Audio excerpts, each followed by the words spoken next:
Welcome. We are glad to present you a small panel discussion today about DAOs.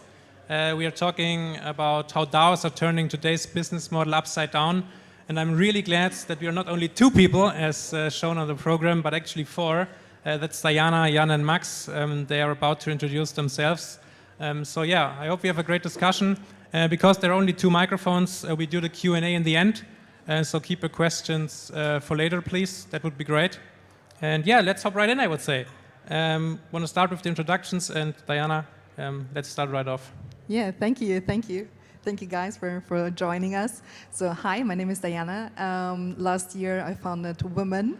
Now we're working on a DAO concept. We try to figure it out for the German market. What do? We onboard women and non-binary people, especially in the German-speaking area, to Web3 and all these technologies. So, of course, while growing the community, we were thinking about, okay, maybe a DAO could be a cool solution for connecting this community to bring them closer to our brand. But yeah, unfortunately, we are in Germany, so it's not that easy. And but we will speak about that later on. So yes, I represent Women DAO. Thank you so much. Hi guys, my name is Jan. I'm one of the founders of Timeless. We pretty much have a company where you can buy fractions of collectibles. This can be art, it can be watches, it can be also NFTs. We launched this 14 months ago and have now 250,000 users on our app. And pretty much what we're trying is to democratize an asset class that has been there for quite some time, and now actually want to make it available to anyone. And so, of course, we are also looking deeply into different ways. How can we democratize certain things? And therefore, DAOs for sure is a very important topic for us. Thanks. Hi, I'm Max. I'm one of the founding members of Twire. Twire is a service DAO. So what we basically do is help others to create DAOs and NFT communities. We are structured as a DAO, as I mentioned, which means our core idea is to let the builder be participating in its success of the projects he or she has developed. The way how we do it is that we designed our organization like a game. We will go into that a bit later. We will present today a bit of our projects that we did so far, as well as give you a bit of understanding how we function and how a DAO model or concept can actually outperform other service providers in general. Thank you so much, guys. And shortly to me, I'm Timo, and I'm honored to be the moderator today for the panel. And I'm also a founding member of Twire, so together with Max, building different NFT and DAO projects right now. I guess let's hop right in. Why are we even talking about DAOs today? I guess it's quite obvious. For many, DAOs are the more superior and modern organizational model compared to the traditional company. And we will see that today in different projects we are discussing later.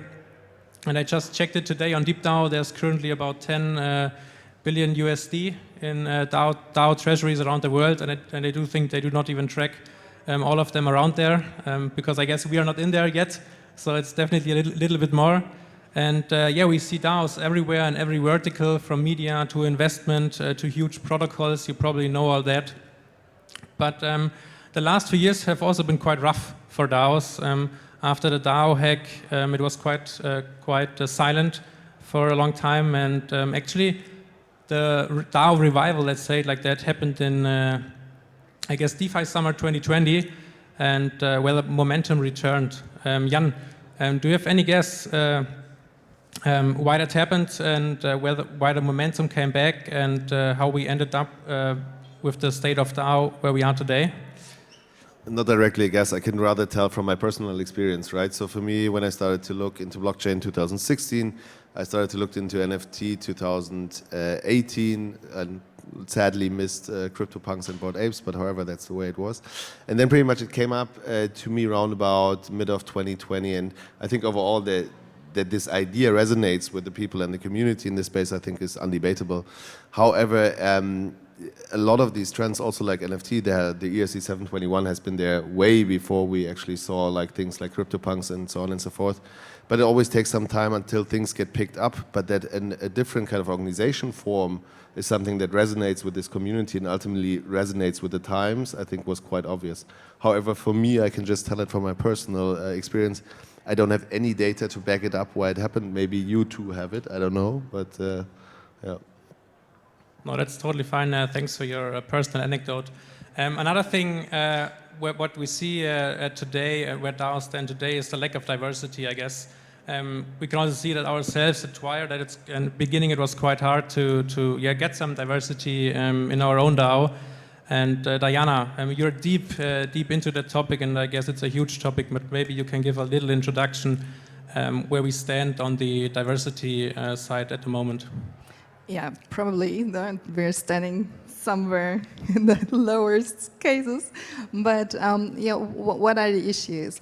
Mostly people come together and they think, okay, technical stuff, or also all these things we are surrounded with, they're open. So they're open, so everyone can just use it. But at the end, we have to figure out, okay, maybe there are some gaps. There are some gaps in education. There are some gaps also in society and how people grew up. And therefore, we see a lot of these gaps coming together when it comes to tech, especially when it comes to blockchain technologies.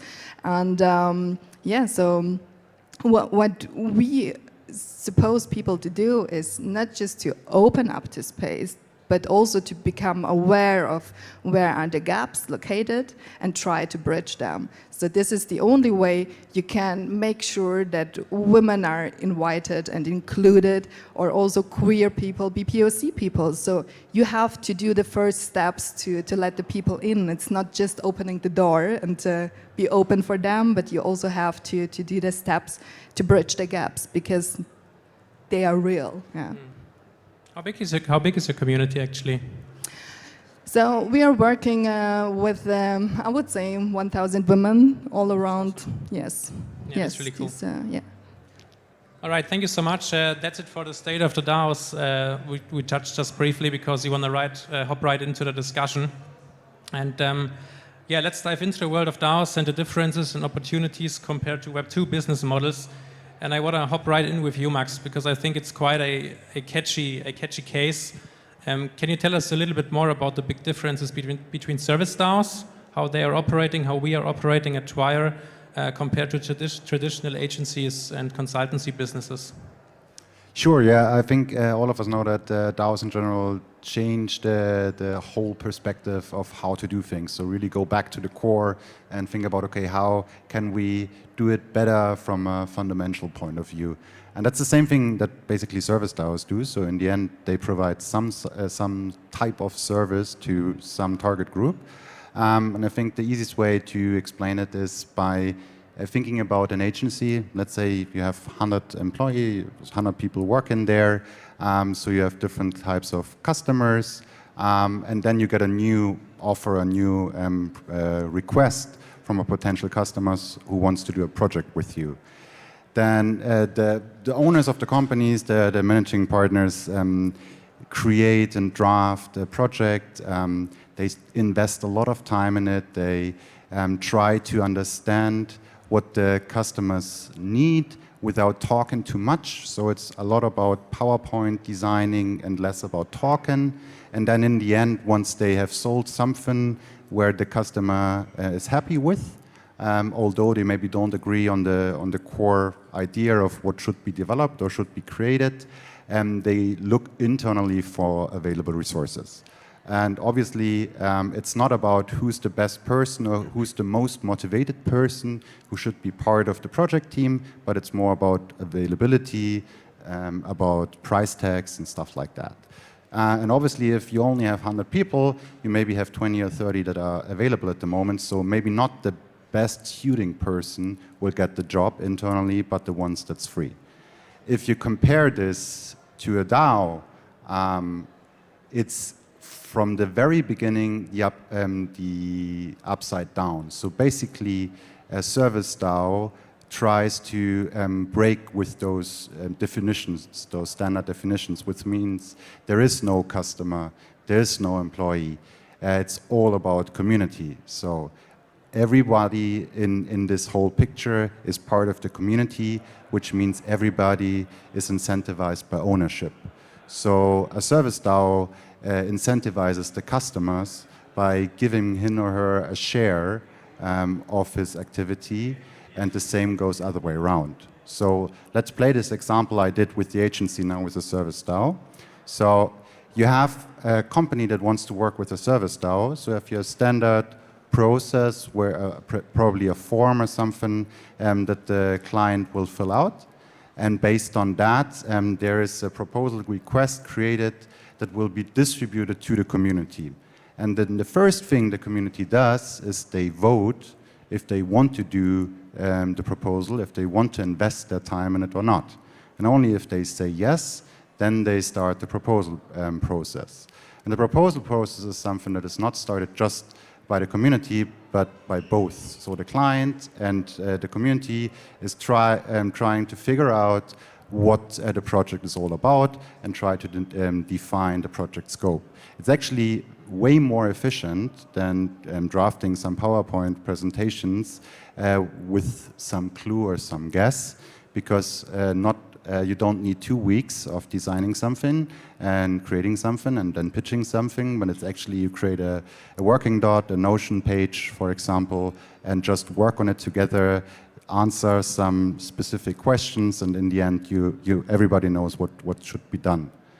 And then what we do, for example, in our service DAO is once the project is scoped and defined, we look for a project captain internally.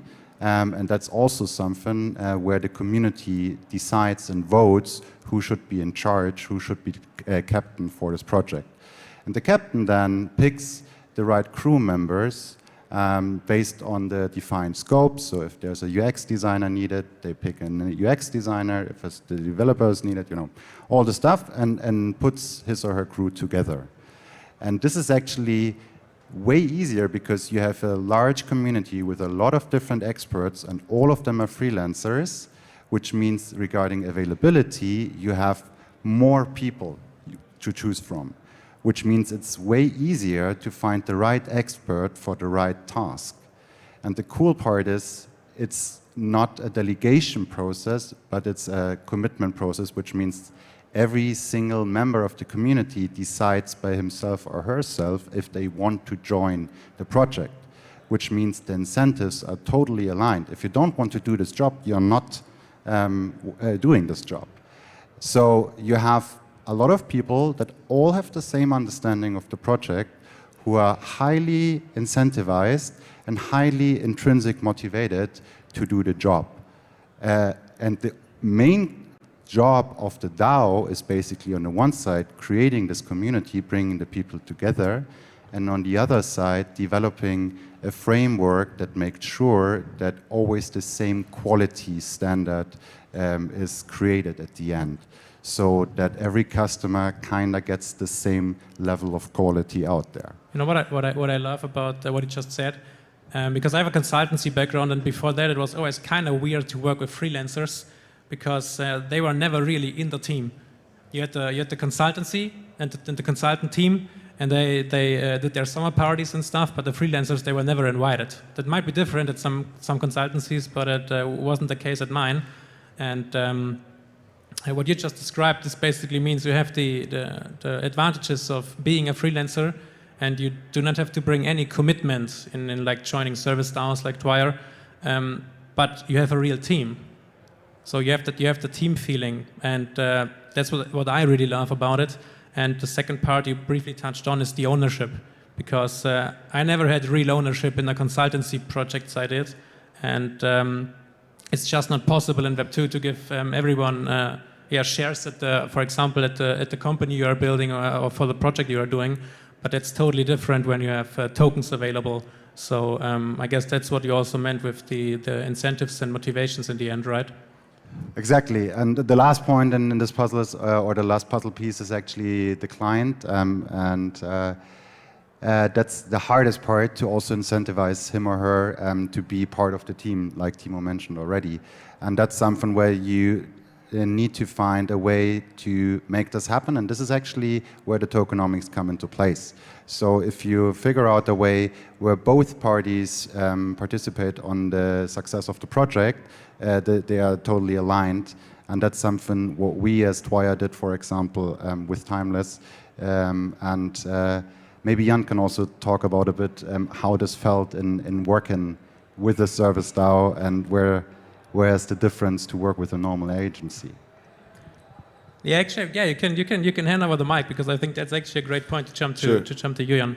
Yeah, I think of all, also what you mentioned, I think that's the way where the future of work is going to a certain extent, right? So a lot of people are looking for what is the right thing to do, and not maybe my one job that I'm doing, but rather 3 or 4, and rather me choosing, with a lot of people being brain workers and ultimately can choose where they want to be. And on the other side, getting the ownership. I think also how we pretty much did the project together, I think one of the really good points is to have experts in every field on all the different kind of things that you're looking towards, and also, of course, a strong feeling of ownership of all the people involved in it. And ultimately, I think that's what all of us are looking for, right? So everyone on the stage, most probably everyone in the audience here, is looking for things that actually give them energy and doesn't take energy. And I think one of the ways to make this as transparent and as good and as valuable and as fair as possible are DAOs, while knowing that we're really at the beginning, and especially with all the infrastructure that is not there. But is it a fundamental wish of persons to actually work on something that they like, getting paid in the right way, and ultimately choose to choose what they are working on, and that might not be just one thing the whole week, but rather 4. And I think therefore it was a super interesting experience that we started now and continue now. But ultimately, I think the first time, right, for you as well as for us, and the first time you can see how something like this plays out. Yeah, I think, Jan, you have already established a successful and fast-growing business model, and there's obviously a lot still to do. But I mean, because we did the project with you, I know you are thinking about the Timeless Investments DAO, and I think it's also one of the first times you are talking about it in public. So yeah, I would love to have you tell us and tell the audience a bit more about why you think the DAO as a concept is also the next step for Timeless Investments, and how it also creates a new value proposition for your customers. Yeah, I think just to quickly tell you a little bit more about what we're doing. Our claim is invest in things you love. And we want to give people the opportunity to invest into art, invest into cars, invest into wine, invest into sneakers, and pretty much open up an asset class that has been there now for 50 to 60 years, but just has been possible or accessible for very rich people. And so, of course, the first 200 assets are that we fractionalized now. We did it and we curated them ourselves, but we already saw that we have now 250,000 users on our platform. We are just live right now in Germany, Switzerland, and Austria, but already see that this is a strong market, a product market fit, but also a lot of people interested into using their expertise, not just on a financial basis, but also pretty much to build their portfolio completely different. So of course, our model of democratizing an asset class that has just been available for very rich old white dudes, to pretty much bring it to a lot of other people who actually want to contribute, who want to bring in proposals of what collectibles we should buy, who actually try to vote within a bigger group to see, are we buying that collectible, and how much is who chipping in, and how do we store this, and when maybe we sell it, or do we bring it into a moving museum and let it travel around the world with 5 other big kind of collectibles. That was an obvious case for us. However, again, the one thing is the theory and the other thing is the reality, and it's like, what is the legal implications right now? How can you do this? But is there a product market fit in a community-based collectible buying situation? I believe strongly, and Constitution DAO showed it to a certain extent, even if they didn't buy it.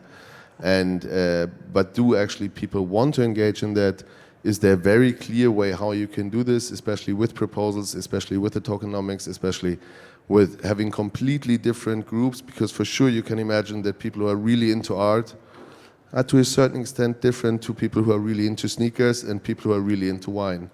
However, what connects them is that they want to invest in something they love, and on the one side own a part of it, and on the other side, of course, want to be a part of it, and I think that's what we're aiming towards.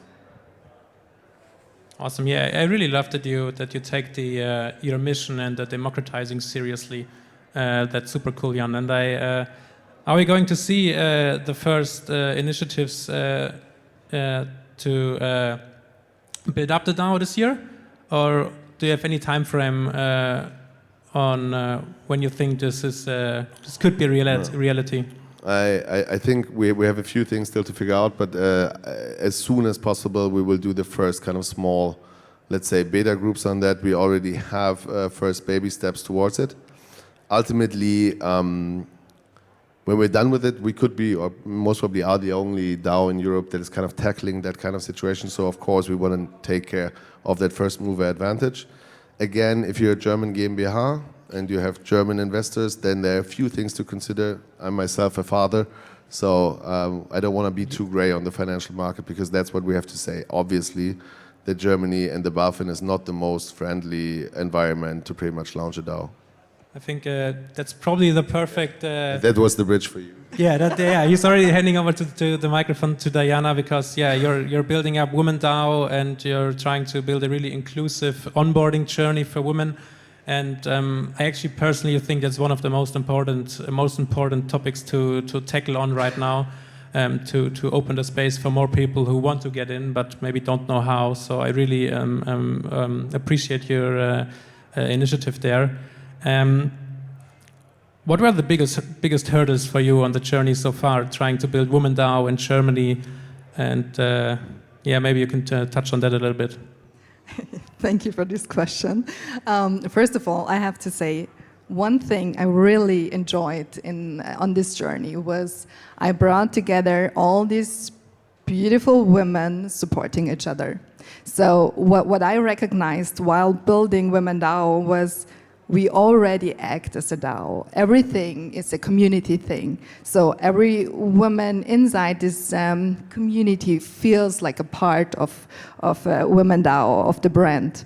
And for me, it was pretty amazing just to watch them grow, because first I had the idea, and then I opened up this space, and then I left over this space, and it just said, so okay, now you can just work on it, use it, do, create, onboard other women, bring them to us. And this was such a powerful and strong move, and I really appreciate this kind of movement, because especially in the 6 months we are running Women DAO, it's amazing what we achieved.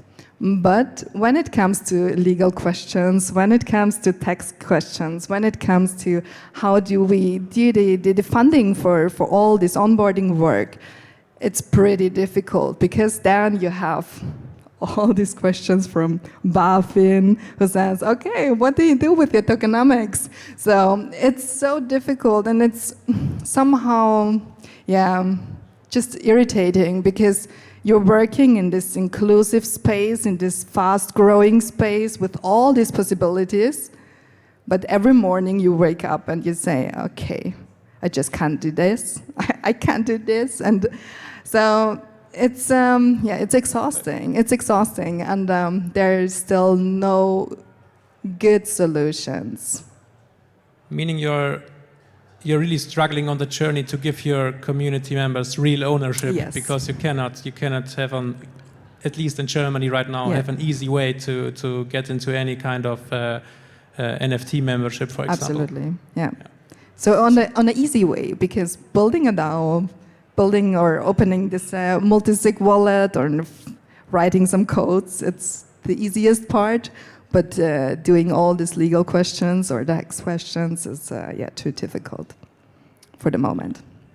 Yeah, I really hope that also we in Germany pick this up, because it's quite there are so many countries coming up in the discussions nowadays regarding legal setups, from Malta to Caymans to Switzerland, Liechtenstein, Wyoming, Hong Kong, whatever.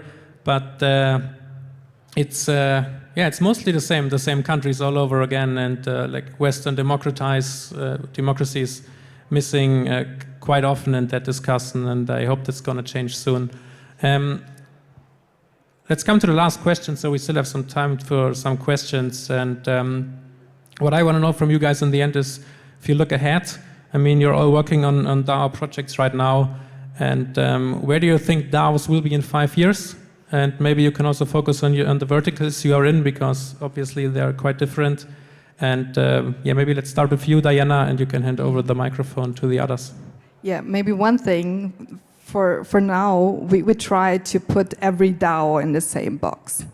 But there will be a diversification in DAOs. So not every DAO will be the same. So this is one thing that we need to develop, that DAOs need to be treated differently. So what will they be in 5 years? Hopefully, they will be possible. So this is my biggest claim. Okay, so I always think in these things like, when we talk about DAO, I think about adoption, right? How fast is technology adopted? What are the possibilities? Exactly what you said, right? Is a lot of people want it, regulatory is not there, but that's going to move. If it's the other way around, regulatory is there, but people don't want it, nothing's going to happen. I think in 5 years, there will be minimum one company every adult in the Western world knows that's a DAO.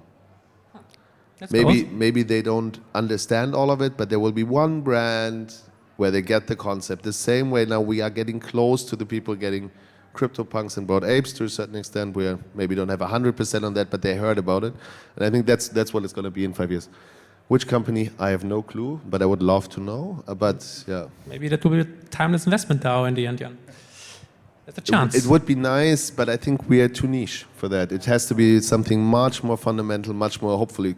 In the best case, it would be a nature DAO, right? So like something that helps the world. And as much as I love Timeless, let's rather go for the nature DAO, please, yeah? Yeah, so I think our understanding of DAOs will change within the next 5 years, because I personally believe that DAO is a legal entity definition. So if you compare a normal company, you know, like downstairs and the food trucks, for example, with an internet company, like a digital one, they nearly have nothing in common. From an admin point of view, from an operations point of view, from a recruiting point of view, from a member point of view. So they're completely different, because in an internet company, most of your processes are automated and streamlined and stuff like that. But they have one thing in common. Both are limited organizations, like both are GmbHs in Germany.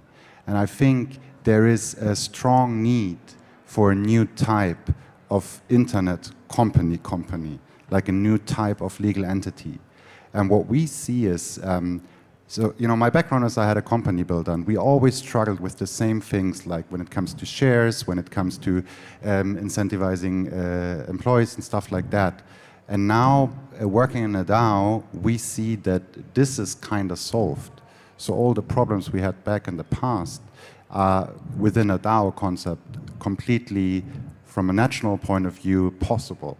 And that's why I believe that we will see a strong shift from digital companies, like being limited organizations, to DAOs. Thank you so much. Let me finish that off, because I think at least half of you in 5 years won't be working for a classical like company and have maybe a 40-hour a week job, but you will be contributing to different DAOs. Because I think in the end, there's always something that's missing or that doesn't make you happy at your current job. You're either there for too long and not learning anymore, you don't earn enough money, you're not behind the mission. There's always something. And I think by contributing to different DAOs with different missions, allocating different amounts of times, we as contributors will be in the end much more fulfilled, and in the end also much more productive and get much more done by contributing to DAOs and have the diversity of the projects we are working compared to a classical full-time job. So let's see. Thank you so much for the great discussion, and if you still have some time left, I would love to receive some questions from the audience too.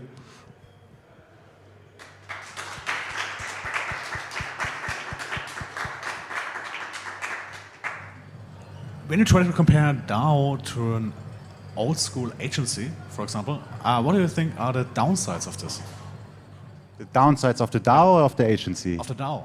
So when you're working for a DAO instead of an agency, so Right. You want to? not everything is great. So the question is, so what is bad when you work for a DAO instead of an agency? I think one of the biggest downsides is the uncertainty, which means just compare it. If you are part of a company, you ask for free time, so you want to go to vacation. In a DAO, it's the other way around. You ask for a job. You ask for doing stuff, which means you have always, to become part of a project team or something like that. In our case, so this is something. If you're not picked, if you're not good enough, or if you're not communicative enough because you're not able, to speak up, to talk to captains and say, hey, I want to be part of your team or something, then it's harder than in an agency. I want to just one more thing, because in the end, I think what we at Twire are doing is enabling a lot more people to be their own entrepreneurs and giving them the team around. Different guys who do the sales. So we share the projects. We have templates for everything. So we try to build a platform and give the tools to maybe make the jump to be your own entrepreneur. And I guess the traditional risks that come with entrepreneurship obviously also apply here. And that's probably where there's more risk compared to a job at an agency. But we're trying to mitigate that by having a real team, having all those templates, and sharing the projects we are acquiring and all that kind of stuff. I have another agency question. Thank you. I enjoyed the talk. In the traditional agency model, you're proposing and you're making cost proposals to bids to a client, right? In a model where you have the client involved in the pitching process, how do you manage profit? Or are you generating profit? Is that a goal? Interesting question. So I don't want to go too much into details because this would take about 5 to 10 minutes. But in the end, the way how we do it is we design it through tokenomics. So we have our own tokens, which means the customers is actually minting our tokens and pays them a fee for that. And on the other side, the money goes into what we call an exchange. And the contributor, so the crew member who's actually doing the job, also is minting the tokens and then can exchange the tokens through the exchange to money, stablecoins, USDC, or whatever.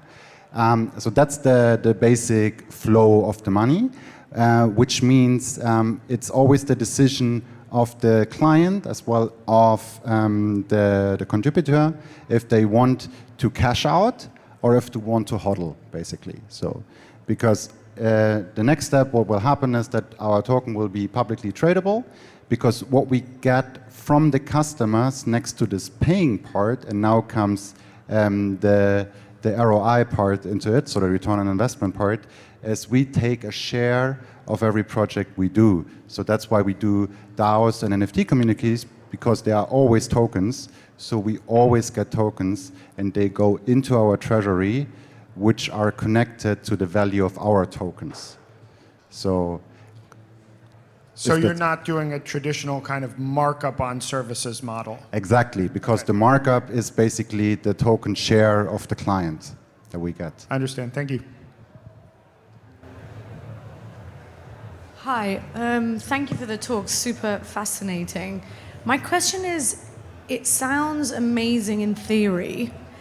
How do you actually get anything done? Now, I understand in an agency, it's a specific type of organization, but even in that instance, if there's no one person being held accountable, how do you manage everyone's input? Because fundamentally, yes, the token may drive people wanting to work, but there's always an idea, an overarching thing. So how do you manage that? You want? Sure. Yeah. Start off and then you. We actually have accountability and ownership. It's just we do not have a permanent hierarchy in the DAO, but what we do have is a project-based accountability. Meaning, that's what Max described earlier with the captain voting. if there's a project we can do as a DAO, and it's basically proposed to the community, I can raise my hand and say, all right, that fits my skills, it fits my timetable, maybe I need money, whatever reason, but I say, okay, I want to do it, that's my application for it, and then the community votes on it, and in the end they give me the backing to be the project lead. We call that captain.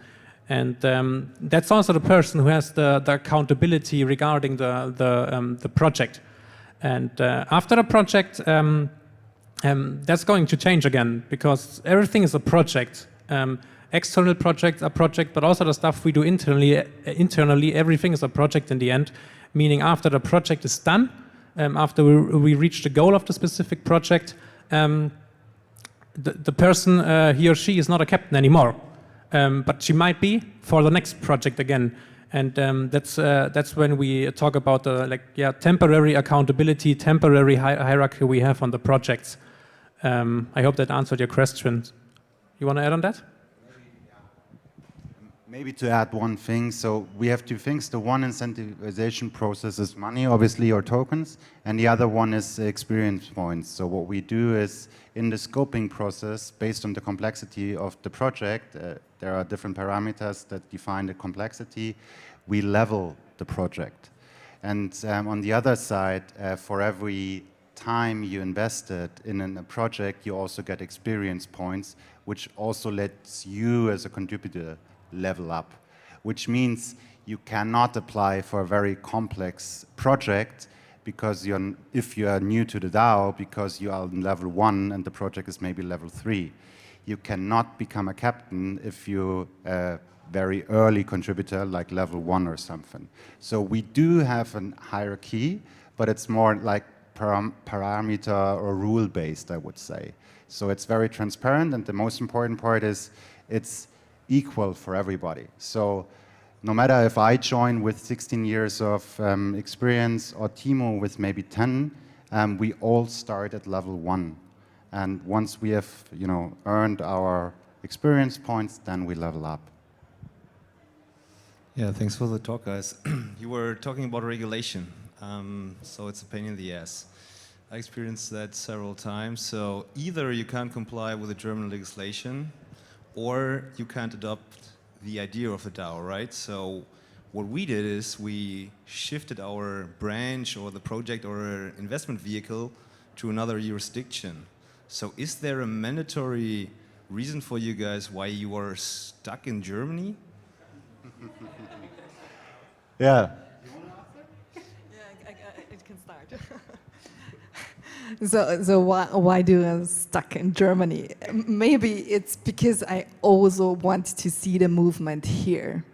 It's not just participating in a DAO concept and saying, okay, I'm globally active, but the people here are also left behind. And if we not start here, if you're not pointing here these pain points, nothing will change. And as much as I like Germany, this safe environment we have, it's always turned backwards because nobody wants to be the change or to focus change.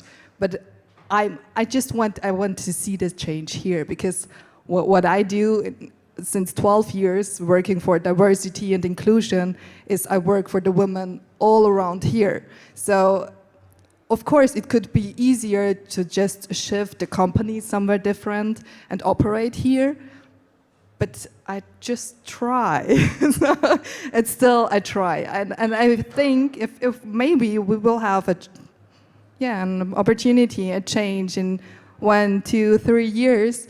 But moving the DAO or the company somewhere different, it's the most easiest step. But what I really want to is to gain the awareness for the things that we are struggling with, because it's not the women who are left behind, it's the whole Germany who is not participating at this huge movement of Web3. Maybe one last sentence. I think we are all pioneers, and the reason why we're here is because it's not possible. So we have to do it that it's possible.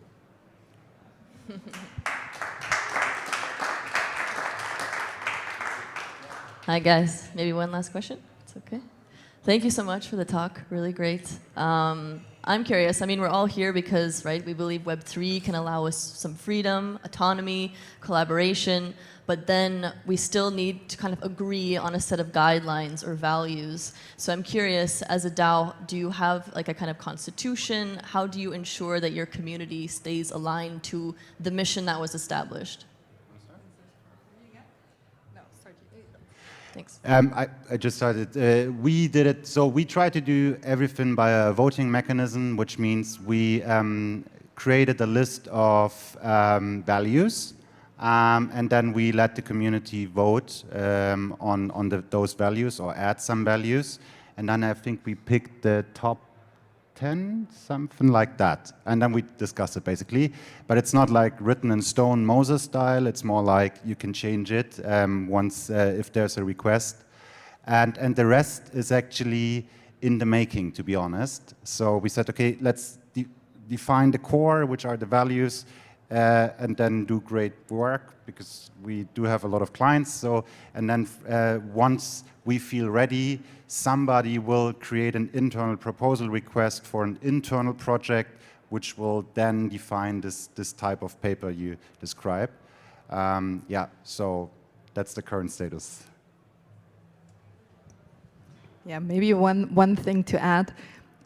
What we did first was we built the community. So we started with an idea, we were growing, we built the community, we onboarded all the women, and they are aligned to us. So what we see now is how they work for us, how they onboard all the others, and how they develop the projects, the master classes, the live streams. So it's not my job anymore, because they are working for the brand already. So yeah, maybe one thing is to start with the community first and develop the project second. And because then you're more flexible, then you can just start over and say, okay, I have this idea, who wants to follow, who wants to join, and who wants to develop. Because what I see most of the time, it was the same thing with social media 10 years ago.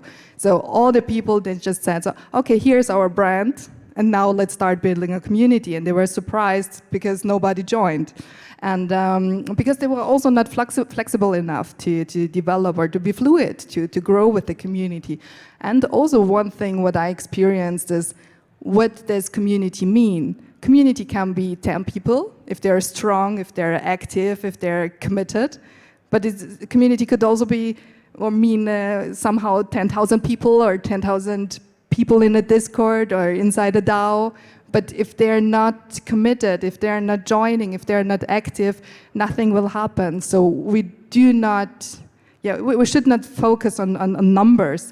We should focus on real experiences and how the exchange happens, and stay fluid the most possible way, because we did all the mistakes years ago. And we should stop reproducing all these mechanisms all over again, because so many times I just get these questions about community, and I'm like, yeah, but it's always been the same. It's community first, talk to them, just be active, and then it will work out. So this is my last take. Thank you.